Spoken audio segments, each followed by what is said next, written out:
Hello there. Welcome to Football-Oranje, and we're going to be reviewing the World Cup qualifier between Gibraltar and the Netherlands, which finished 7-0. That sounds like a great result, doesn't it? Like, it's 7-0 win, but there's a bit of an empty feeling again about how the Netherlands performed, especially with that first half. Yeah, I think as the first half wore on and they got to 10 minutes, 15 minutes, 20 minutes and still struggling and not getting that first goal, I was like, oh, here we go again. It's going to be another depressing after show. But I think that first half was awful. I was an advocate of taking off Luke de Jong and David Klaassen. I was hoping that Frank de Boer would show some I guess anger and frustration and haul a few players off because that's not good enough. That's not in everyone's performance, especially the finishing in front of goal, especially from Klaassen. I felt it was awful in the first half.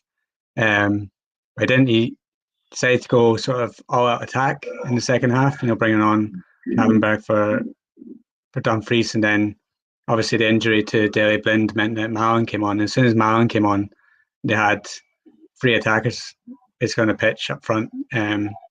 It all just seemed to click then, and yeah, we're talking about a 7-0 victory instead of a sort of 2-3-0 boring victory. But as bad as the first half was, 7 goals against Gibraltar, it helps the goal difference. That's what we needed, and the result in Turkey tonight was absolutely fantastic. So I think tonight we can say that it's a bit better than what the last two nights have been, but still some worrying signs in there as well. And we can get on to reviewing the international period as a whole in just one moment. But you touched upon it there, Mike. The score 3-3 tonight between Turkey and Latvia was Turkey at home. That one as well. Yeah, Turkey at home. 3-1 up as well. Yeah. The world beaters that apparently were amazing the other night against the Netherlands, and the fans giving the big one. They've not been able to beat Latvia, which is, the Netherlands just scored more than 2 goals against them the other night. Obviously, a good result, and I think that looking at Turkey and Norway, they're two good teams, but they're not going to be enough for Netherlands so long as Frank de Boer is on his way out. I still think, and that could still be changing once the Euros have happened. I just still can't see this being a positive experience. I still don't feel as though it's going to be a success this summer. I feel very negative about it still. There's just little things again in this international period that make me feel pessimistic and as though that it's not going to change. I think you tend to agree, don't you? Because there's a couple of people saying, Mike here says, do you think we can even make it into the knockout stage of the Euros? Yes, but I don't think they'll get much further than that, because as soon as they hit one of the top teams, I don't think they've got the ability to beat them. But I do think they've got the ability to beat Ukraine, North Macedonia, for example. It's just they can't win a tournament with the squad of players they have. They're a couple of players short. If Blint is now injured and out of the Euros, he came off on a stretch but didn't look good. He was certainly missing a few games for Ajax, I would have thought. So that could be Blint, Van Dijk, both out of the Euros potentially. Yeah, I mean, we've had Cillessen out of a couple of games already. So are you feeling at all positive at the moment? I think the biggest positive that Netherlands can take is that those group games are at home. But then it gets tricky in the knockout stages. On Blint, I hope it's not a serious injury. I hope he's back as soon as possible. But there'll be some out there that actually think that's a good thing for Netherlands, because he gets sort of forced into the side into positions that he might not be the strongest at. Whether De Vrij was back or Ake would be playing left back. I still think he was exposed against Latvia a bit with his pace. He was exposed against Turkey, so I think that Blind being out for some won't be a loss if they can get Ake back or De Vrij. Then you could have Wijndal still in playing at left back. But for me, if you play that starting 11 against the big nations, it's just not going to be success. Our first half was torrid, and only once Gibraltar got very, very tired the goals start coming. If you're starting Luke de Jong up front, Berghuis again had a good game, so I can't really complain about him. But yeah, Memphis was wasteful. Klaassen was awful. So yeah, just if that's the starting lineup that we're going with in the Euros, then I can't be anything but pessimistic with that. You got to hope that De Boer's probably seen enough. I mean, we've been saying that for the past couple of international periods. Oh, hopefully this is the time that he sees that his squad isn't good enough and starts to make changes, but he doesn't do it. So yeah, I'm not overly optimistic coming into Euros. I think they will get out the group stages. But yeah, further than that, you can't really see it with this 11. If he makes changes and brings in a couple of fresh players, maybe. But who those fresh players be? And yeah, it's just a case of anything better than quarterfinals onward would be probably a success for that starting 11 tonight. Yeah, he has tried some fresh players though. To be fair to De Boer, but have they had the impact he would have wanted? Klaassen starting games, Findale starting left back now. We haven't had Van Dijk, so seeing Blind next to De Ligt was something a bit different. We've seen Tim Krul in goal. We've seen Luke de Jong starting games, and Berghuis too. So there are some different players playing, except are they the ones that we want to see playing? And if not, then who would you put in their place? Is it because that someone as glaring as Luke de Jong, for example, you'd rather have Weghorst playing or Marlon and Depay? Yeah, I mean, for Luke de Jong, yeah, if you're going to play him, you have to put crosses into the box, and I don't think they did that even tonight. I think you see not enough, no. No, a player like Memphis, he likes to cut in and shoot. Same with Berghuis as well. When he plays for Feyenoord, he likes to cut in and shoot. You don't put enough crosses in for someone like Luke de Jong, so you need to have somebody that's a bit more mobile, whether that's a Malin. You could try it with Weghorst. I mean, he's better with his feet than de Jong is. I mean, he scores more goals with his feet than de Jong does, so maybe he'd help with that.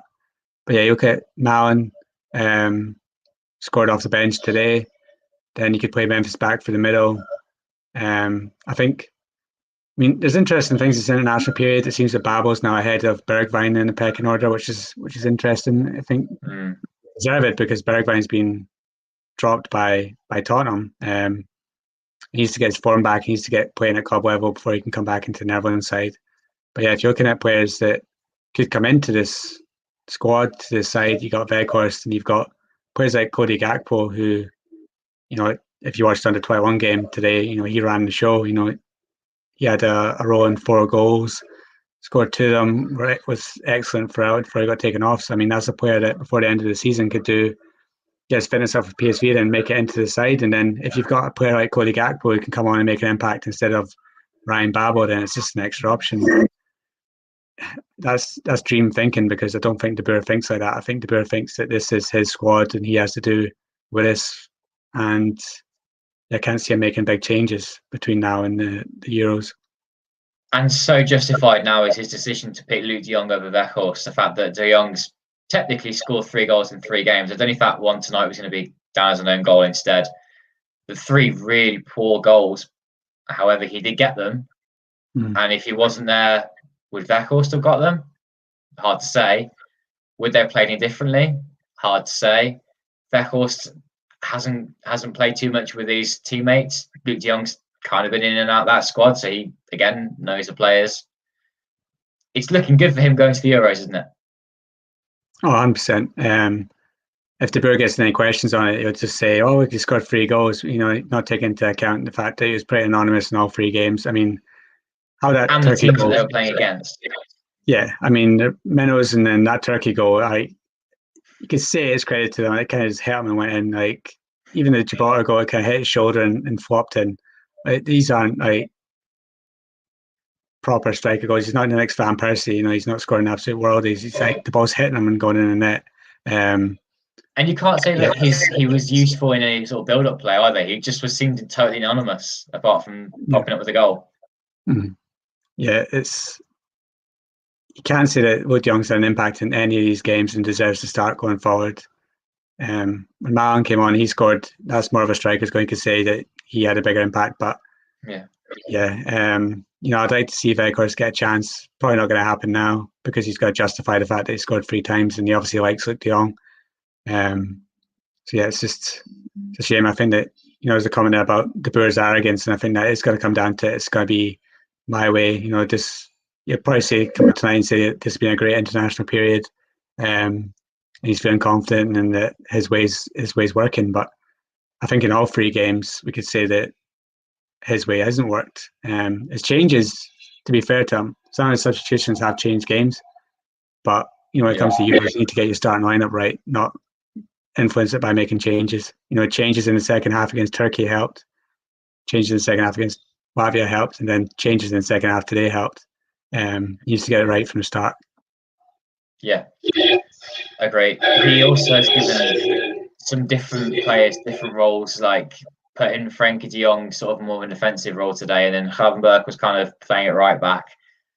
The changes made them more offensively threatening, but I didn't see the point of that because Gravenberch isn't going to play right back against Ukraine at the Euros. It was strange substitutions, but they did get some goals. Although you could argue that Gibraltar maybe just tired, and that's why they got the goals. I'd like to put some comments on screen. Everyone's been sending in opinions and comments. Dave was saying that it was like watching his 9-year-old's training game. It did feel like in the second half that they were just kicking the ball around and lumping balls in the box, and there was just a scramble, wasn't it?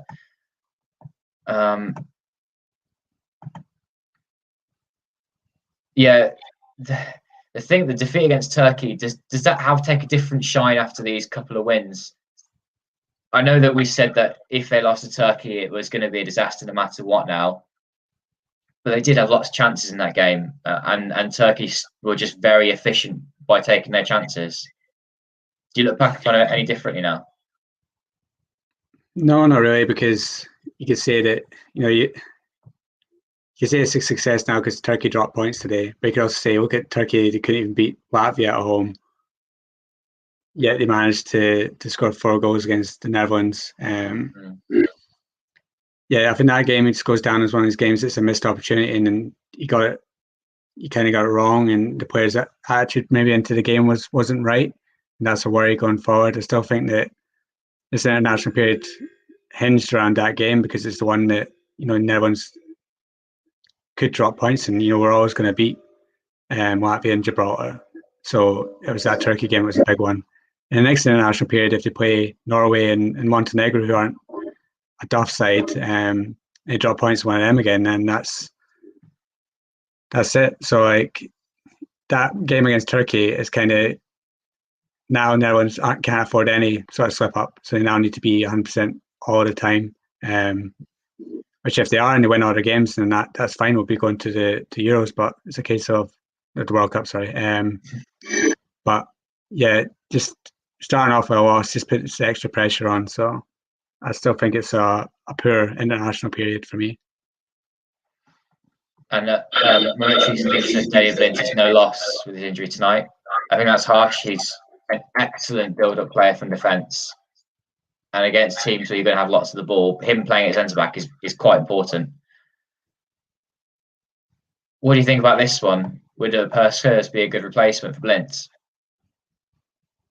I think there's enough centre-back options, but maybe someone like Ake would be better? Yeah, you got Ake, you've got De Vrij to come back in. They'd be the top 2.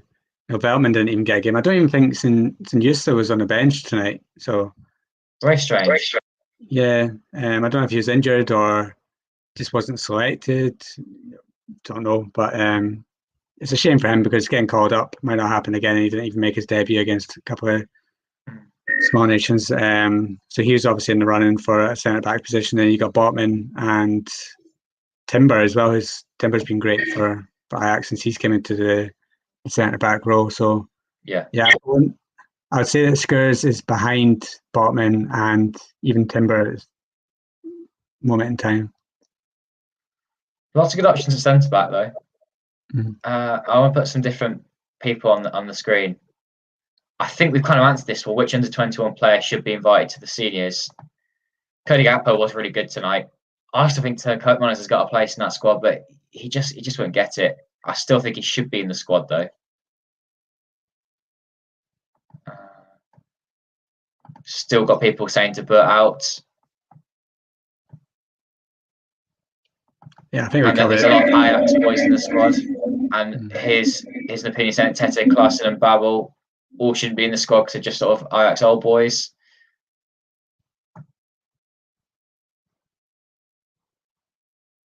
And one from Jack saying that we should be playing faster and more athletic players. Yeah, you can make a case for starting Marlon Berghuis and say Bergwijn as a front three, all very similar players. I think that was what Koeman used to do when he had Promes up front as well. Like they just were very pacey and technical, but it worked. It was a way of like playing against teams like France because you could counter-attack them and lots of nice interplay. But also Wijnaldum was so much more important in that system, and right now it just seems so anonymous. A couple of bad misses as well tonight from the Netherlands, don't you think? Yeah, he doesn't work well with Klaassen. It's like the two of them don't really work as a tandem, really. I think that you'd get much more out of Wijnaldum playing him further forward than having, say, a Ravenberg or a Koopmeiners in the middle next to Frankie de Jong. And this is one actually about Ravenberg. What do you think? How much better did it look when he came on? I don't think it made that much of a difference. Or did you think opposite, Mike? I think he made a difference because it was around that time that they kind of went, right, this Gibraltar teammates isn't attacking, let's just take off a couple of defenders and throw on more to the wind. And then Gibraltar did tire, these sort of games. That's sort of what happens. The second half, it seems to be when most goals are scored because they get really tired, and that's kind of what happened. I love Ravenberg. I think he's great. I think he should be starting for the Netherlands, maybe, but in midfield. But yeah, he's definitely a talent going forward, and I'd like to see him more regularly. Hopefully can't see him starting at the Euros, maybe, but going towards the World Cup, and especially if we do make it to the World Cup, he should definitely be starting by that point. Yeah, I think it's a good impact player to have, but he will be, by the time the World Cup comes around, he should be a starter. Fantastic player. A question asking you about qualification for the World Cup. It is the top team that qualify automatically. The second place team goes into a playoff. Correct me if I'm wrong, Mike. Yeah, that's correct.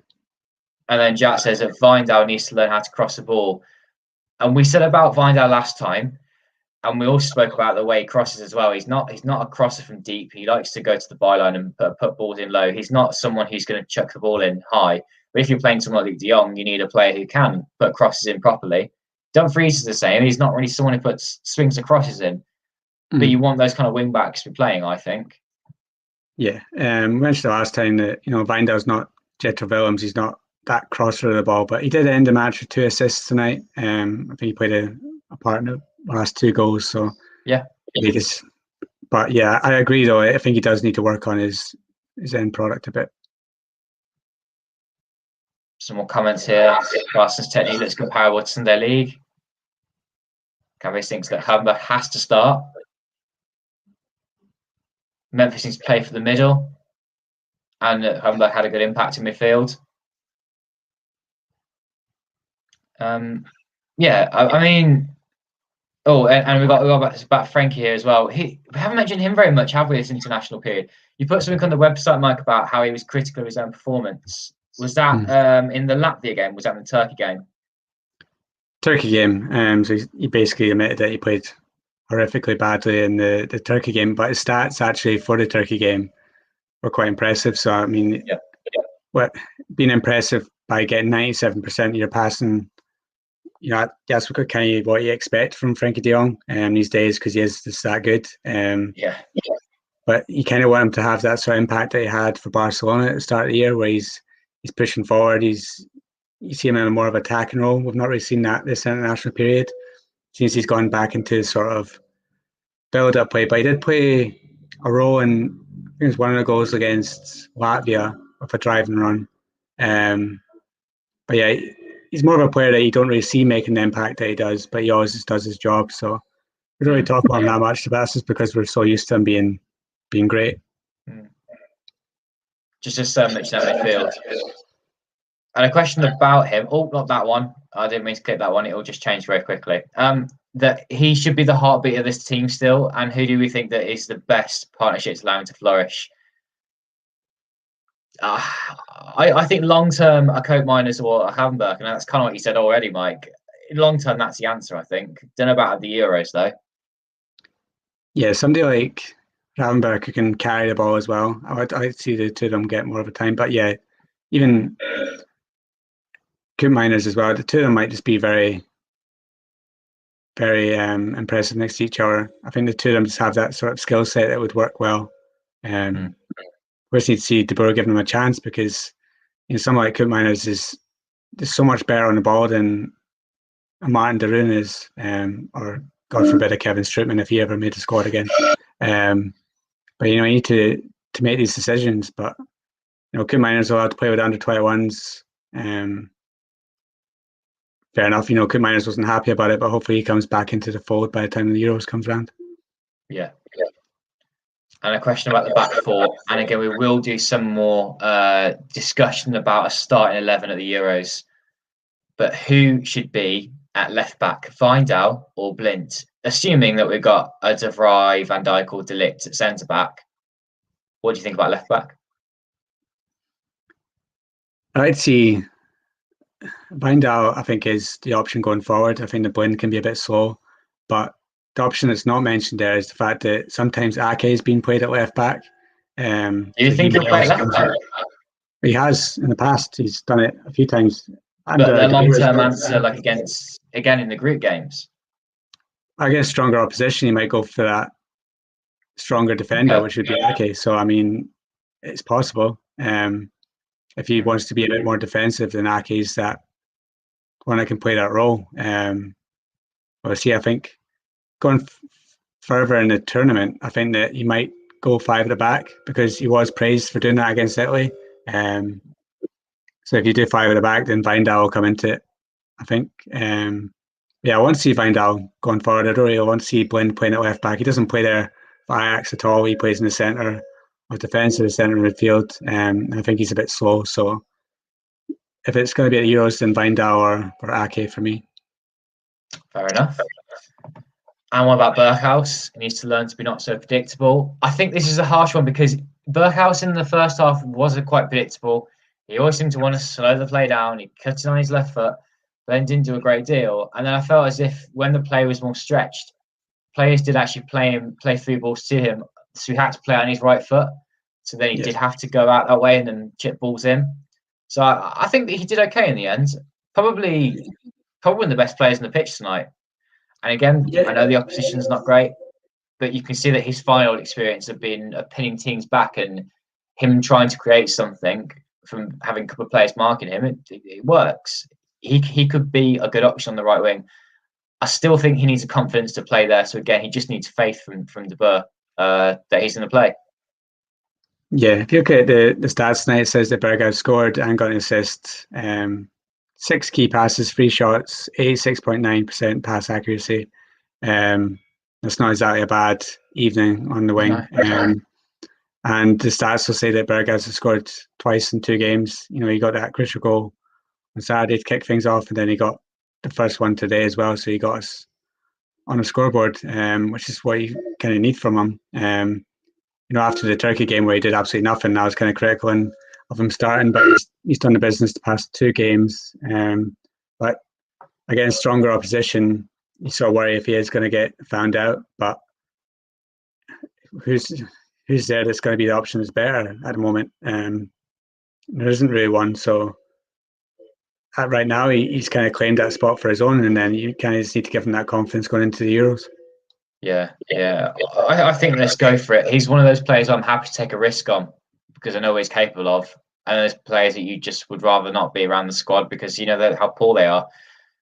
Still had a Ryan Babel comment again tonight. Just keeps cropping up again and again. And we're just wasting a position in the squad. Really, really are. Before I get your final thoughts on the international break, Mike, because this has flown by, this sort of post-match reaction. This is the final call to anyone who's watching to get yourself a Football-Oranje Euro 2020 wristband. Get yourself one before the Euros start. It helps support what we do at Football-Oranje. We have a link to it in the YouTube description. There's a link you can click there. There's also a link on the Twitter page. It's pinned at the top. We had a very generous donation the other day, so I thank that special person who bought 6 wristbands in one go. It was really, really kind of them. Again, if you wish to get one, get yourself one before it's too late. The delivery is a few weeks at least, get into most parts of the world. So if you want one for the Euros, get yourself one now. Final thoughts on the break, then, Mike. I don't think we should talk too much about the Gibraltar game tonight.